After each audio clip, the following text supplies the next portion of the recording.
Bismillahirrahmanirrahim. Elhamdülillahi Rabbil alemin. Hər birinizi salamlayıram. Gününüz xeyirli olsun inşallah.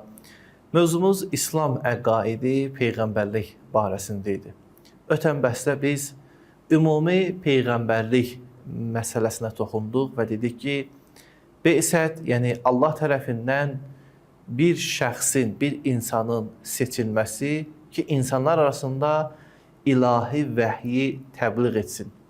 Bu peyğəmbərlik bir neçə xüsusiyyət, daha doğrusu desək, fayda və gözəlliklərə sahib idi. Biz keçən bəhsimizdə Xacə Nəsrəddin Tusinin bu məsələ barəsində bir neçə kəlamını qısa olaraq sizlərə bildirdik. Dedik ki, Xacə Nəsrəddin Tusi buyurur ki, Be'sət gözəl bir işdir, yəni Be'sətin faydası var. O faydalarından biri budur ki, insanın ağlı ilə çatdığı bir məsələni vəhy gəlib təsdiqləyir və yaxud ağlın çata bilmədiyi bir məsələni vəhy gəlir, ona bildirir. Deyə bilərsiniz ki, ağılla insan bir şeyə çatıbsa, niyə görə onun kənar bir təsdiqə ehtiyacı var? İnsan tək başına hər hansı bir məsələni bilsə də, təyid eləsə də, həmişə özündən kənar bu məsələnin həqiqətənmi doğrudur, doğru deyil, təyidinə ehtiyacı var. Yəni, insan bir hökmü verir, bir məsələni qəbul edir, oturur, düşünür, görəsənmi, həqiqətən də bu icra olması bir məsələdir. İndi biz bunun müqayisəsini daha da çoxaldaq. Bir insan hər hansı bir dərman prepatı ixtira edib, onu milyonlarla insanların üzərində təcrübə etmək istəyirlər, sınavdan keçirmək istəyirlər. Heç şübhəsiz aqil şəxs bu dərmanın digər şəxslər, alimlər tərəfindən də təyidini istəyir və yaxud insan üzərinə təcrübə etməmişdən qabaq hər hansı bir kiçik canlının üzərindən sınavdan keçirdirlər. Demək, insan öz ağlında da tam olaraq yəqin etmir və bunun üçün bir kənar təyid, təsdiq axtarır. Bu məsələnin müqayisəsini, yəni miqyasını genişləndirəndə görürük ki, bəli, insan bir çox məsələlərdə vəhyin təyidinə ehtiyacı var. Və eyni zamanda ağıl bəzi məsələlərdə ümumən fikir bildirə bilmir. Yəni ağlın o məsələyə çata biləcəyi bir güc yoxdur. Buna görə burada ağıl sükut edir, deyir ki, bəli, vəhy burada danışmalıdır. Daha sonra buyurduq ki, İnsan növinin qorunması vəhyə əsaslanır. Niyə görə? Çünki təsəvvür edin ki, insanlar arasında biz deyirik ki, bir qayda, qanun yaradılsın. Bu qayda və qanun yaradılması ya insanların özünə həvalə edilməlidir, ya da insanların bəzilərinə. Əgər bəzilərinə həvalə edilsə, bu digər insanların haqqına zülm sayılır.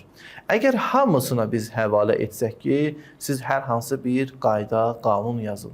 Onda hər bir insan öz ağlını, məhsulunu özünə sərf edən qanunu əsas tabloya yazacaq. Demək, insan öz həyatını qorumaq istəyirsə, bütün toplum edə bilməz eyni bir məsələni yazsın. Çünki insan özünü sevir, özünə mənfəəti güdür. Eyni zamanda bəzi insanlar da yaza bilməz. İndi əgər bu bəzi insanlar ona görə yaza bilmir ki, başqalarına zülm olur. Amma əgər biz fərz edək ki, bütün bu insanların məsləhətini, mənfəətini bilən bir şəxs qanun yazacaq və bu qanunun sahibi Allahdır. Allah həm alimdir, insanlara özlərindən daha çox xəbərdardır, həm də insanın sahibidir. Yəni, Allahın qanun yazmağa daha çox ixtiyarı var. Daha çox ixtiyarı yox, yalnız Allahın elə ixtiyarı var. Çünki Allah məsələləri tam olaraq bilir və eyni zamanda insanların xaliqi və sahibidir. Belə olan halda Peyğəmbərin gətirdiyi qanun şəxsi insanın gətirdiyi qanun deyil. Yəni, Peyğəmbərin buyurduğu qanun onun insani tərəfinin bildirdiyi qanun deyil. Çünki o qanuna hamıdan çox elə özü də tabi olmalıdır. Əgər namaz qılın deyirsə, hamıdan qabaq özü namaz qılmalıdır. Xumus, sədəqə və s. çıxardın deyildikdə özü hamıdan qabaq bu işi icra etməlidir. Demək, Allah rəsulu, peyğəmbərlər özlərindən qanun gətirmir. İnsanlara təqdim etdikləri qanun ilahi təlimlərə əsaslanır. Daha sonra Xacə buyurur ki, insanları öz istedadlarına əsasən tərbiyə edir. Yəni, hər bir şəxsin yaradılışına baxır ki, sən bu istiqamətdə qabağa getməlisən. Peyğəmbərlərin xüsusiyyəti budur ki, hər bir şəxsi öz fərdi istedadına uyğun tərbiyə edir. Eyni zamanda Xacə buyurur ki, onlara müxtəlif sənət vasitələrini öyrədir. Bəli, Peyğəmbərlərin bir çoxu günümüzdə yayılan sənətkarlığın bahanələri hesab olunur və eyni zamanda insanlara əxlaq və siyasət öyrədir və eyni zamanda onların əməlləri ilə qarşılaşacağı məsələləri öyrədir. Bu, Beysətin hüsn tərəfi, gözəl tərəfi, bəyənilən tərəfidir. Amma Beysətin zərurəti nədir? Yəni, insanların peyğəmbərlərin göndərilməsinə nə kimi ehtiyacı var və yaxud peyğəmbərlərin göndərilməsinin vacibliyi hansı məsələdədir? Dedik ki, Xacə Təcridül Etiqadda ikinci məsələdə belə buyurur. Fi vücubil bi'sə, Beysətin vacibliyi barəsində. Yəni, Beysət gəlib ki, bu işi aradan götürsün. Əgər Beysət baş verməsəydi, insanların bu məsələdə ehtiyacı vardı. Mən qısa olaraq bu məsələni belə vurğulayım ki, insanlar Allaha bəndəçilik üçün yaranıb. Ağıl da bunu qəbul edir ki, insan Allaha təslim olmalıdır. Amma bu təslimiyyət hansı formada yerinə yetirilməlidir? İnsan özü istədiyi kimi Allaha pərəstiş etməlidir, yoxsa Allah deyən kimi. İnsan bilir ki, Allahın ondan gözləntiləri var. Bu gözləntilər həmən olur şəriət hökmləri. Şəriət hökmləri insanın bu məqsədə çatması üçün ilahi bir lütfdür. Yəni, insan şəriətə əməl edərək aram ola bilər ki, bəli, mən Allahın buyurduqlarını yerinə yetirmişəm və bu əməllərlə Allaha yaxınlaşıram. İndi ağıl bunu dərk edir, bilir ki, Allahın göstərişləri var və bu göstərişlərə əməl edərək Allaha çatmalıdır. Bu göstərişləri hardan ələ gətirsin? Dedik ki, insanın özünə vəhy gəlmir. İnsan özü istədiyi kimi edə bilməz, bunları yerinə yetirsin. Belə olan halda, bir halda ki, ağıl bunu təsdiqləyir ki, Allaha pərəstiş etmək lazımdır və bu pərəstişlə insan Allaha yaxınlaşa bilər.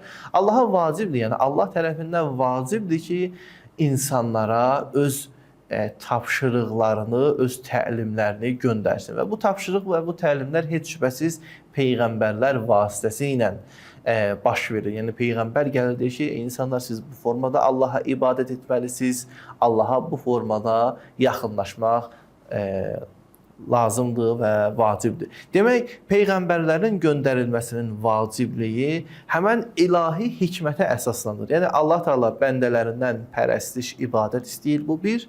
İndi ibadəti necə etsinlər? Bu, necə etməyi bildirmək üçün isə Allah Teala Peyğəmbərləri göndərir. Mən qısa olaraq mətni oxuyayım. Peyğəmbərlərin göndərilməsi vacibdir, çünki bu təklifləri, yəni ağılla dərk edilən vəzifələri yerinə yetirmək üçündür. Bu vəzifələr ilahi lütfi ehtiva edir. Yəni, məsələn, namaz, oruc və s. bir ilahi lütfdür. Yəni, insanı dini vəzifələrinə yerinə yetirilməsində ona kömək edən və onu günahdan uzaqlaşdıran vasitələrdir. Bu təklifləri, yəni şəri hökmləri isə yalnız bir Peyğəmbər vasitəsilə bilmək mümkündür. Elə isə Peyğəmbərin varlığı vacib olur. Çünki bir vacib əməlin yerinə yetməsi yalnız başqa bir şey vasitəsilə mümkündürsə, o vasitə də vacib olur. Misal olaraq, mən təsəvvür edin ki, bir nəfər ustadır. Bu usta hər hansı bir işi yerinə yetirmək üçün ona hər hansı bir alətlər lazımdır. O iş önəmli olduğu üçün buna alət alıb vermək də önəmlidir. Demək, insanın Allaha pərəstişi vacib olduğu üçün bu göstərişlər də ona çatmalıdır. Ona çatmaq üçün isə Peyğəmbərlərin göndərilməsi vacibdir. Təbii olaraq, Peyğəmbərliyin vacibliyi məsələsi İslam ilahiyyətində yalnız bu dəllə söykənmir. Bəlkə İslam fəlsəfəsində və digər təlimlərdə bu barədə çoxsaylı dəlillər və müzakirələr var. Mənim burada dediyim ən sadə, ən yığcam formada idi. Siz özünüz edə bilərsiniz. İslam ilahiyyat kitabına, yəni kəlam kitablarına müraciət edərək bu məsələnin daha geniş və təfsilatını oxuya bilərsiniz. Əssalamu aleykum və rəhmətullahi və bərəkətuhu.